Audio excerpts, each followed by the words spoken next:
Assalamualaikum. Okay, ni kita tunjuk tutorial gunakan magnesium fire starter. Magnesium fire starter ni ada berbagai jenis, ada berbagai jenis dan saiz. Macam ni salah satu padanya. Okay, dia ada scraper dan magnesium dia. Okay, dia ada skill kat sini kalau guna peta pakai ni untuk buka lah. Okay, kalau yang dia satu lagi ni dia ada banyak lagi lah punya fungsi dia. Contohnya dia ada, okay, ni fat wood, okay, ni magnesium lah. Ni dia punya scraper, skill sekali. Ni adalah raja kayu raja kayu, siapa yang tahu khasiat dia, banyak lah khasiat dia. Antaranya ialah hidupkan api. Satu lagi dia macam kalau kita lemah badan ke, kita boleh rendam air dia kan, okay, kita minum lah. Alright. Okay, macam raja kayu apa, fat wood ni, dia ni lah kita scrap dia kan. Kemudian kita boleh pinat lah Right. Macam besar ni pula ferrarod ferrarod. Sama juga ni, dia punya bahan magnesium juga, cuma dipanggil ferrarod dan lebih besar lah. Api dia lebih kuat lah lebih kuat. Okey. Saya akan tunjukkan cara menggunakan magnesium fire starter ni. Okey. Jadi berbagai-bagai cara lah. Satunya kita akan tolak ke depan. Okay. Tolak ke depan. Right. Satu cara. Satu lagi cara kita maintainkan asal ni. Tarik magnesium ke belakang. Okay. Ke belakang. Cara ketiga. Kada depan ni. Scraper ni. Okay, sama juga. Kita boleh guna juga. Okay. Okay. Okay. Cara keempat. Kita letak. Kita letak atas kapas ke apa yang kita nak ni.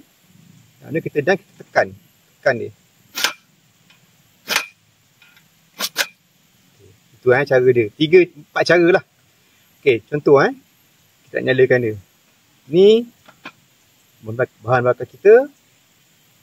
Okay, adjust dia. Okay, satu cara. Senang. Kalau kita letak atas kapas ni, tekan dia.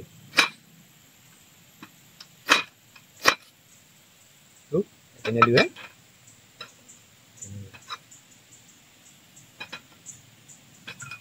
Alright. Itu dia. 4 cara.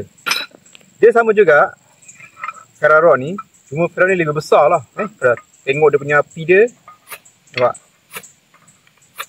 Okay. Sama juga cara dia. Tolak ke depan. Pisau tolak ke depan. Tarik ferrarod. Tarik ke belakang. Okay. Kemudian letak pada objek. Dan tolak pisau ke depan. Okay. Tengok kita pakai ferrarod ni.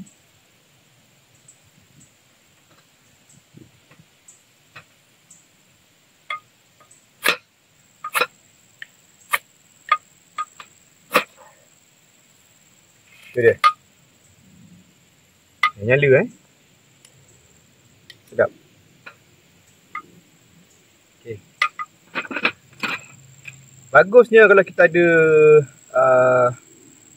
magnesium fire starter ni, kalau kita dalam rekreasi atau survival, kita masuk hutan apa semua, dia ni kelebihan dia, hujan ke, basah ke, apa ke, dia tetap boleh fungsi. Okay. So kita, kalau kita sesat dalam hutan ke, berrekreasi ke apa ke, kan, tak ada masalah untuk kita hidupkan api. Alright. Harga pun tak mahal. Okay. Okay, Assalamualaikum. Tuan-tuan puan-puan sekalian, kita mulai hari ini dah sampai masanya kita mendidik anak-anak cucu kita survival skill. Dah kena ajar dah.